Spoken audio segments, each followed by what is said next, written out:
എന്തതിശയമേ ദൈവത്തിൻ സ്നേഹം എത്ര മനോഹരമേ.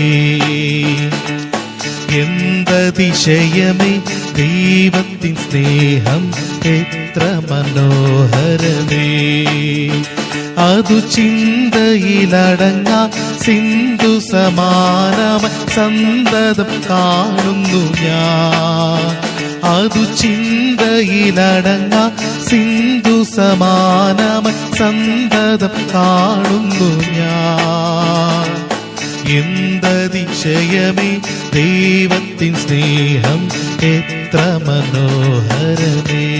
ക്രിസ്തുയേശുവിന്റെ നിസ്തുല്യ നാമത്തിൽ ശുഭസന്ദേശത്തിലേക്ക് സ്വാഗതം. വിശുദ്ധ വേദപുസ്തകത്തിൽ യോഹന്നാൻ എഴുതിയ സുവിശേഷം 11-ാം അധ്യായം 25-ാം വാക്യത്തിൽ നാം ഇങ്ങനെ വായിക്കുന്നു: യേശു അവളോട്, ഞാൻ തന്നെ പുനരുത്ഥാനവും ജീവനുമാകുന്നു. എന്നിൽ വിശ്വസിക്കുന്നവൻ മരിച്ചാലും ജീവിക്കും.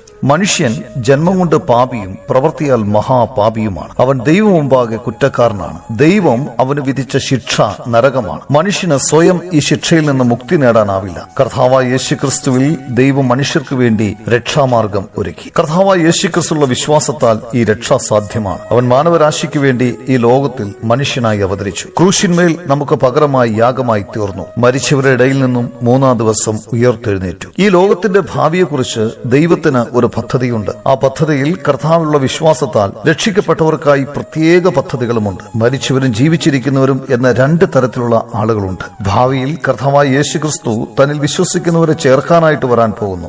അവൻ അവരെ സ്വർഗത്തിലേക്ക് കൊണ്ടുപോകും. കർത്താവായ യേശുക്രിസ്തുവിന്റെ വരവ് മരിച്ചവർക്ക് വേണ്ടിയുള്ള പുനരുത്ഥാനവും അവനിൽ വസിക്കുന്നവർക്ക് ജീവനുമാണ്. കർത്താവായ യേശുക്രിസ്തുവിൽ വിശ്വസിക്കുന്നവരുടെ ഈ ഭാഗ്യം എത്ര മനോഹരമായിരിക്കും. ഈ ഭാഗ്യം നിങ്ങളുടേതായിരിക്കാം. ദൈവം നിങ്ങളെ സഹായിക്കട്ടെ.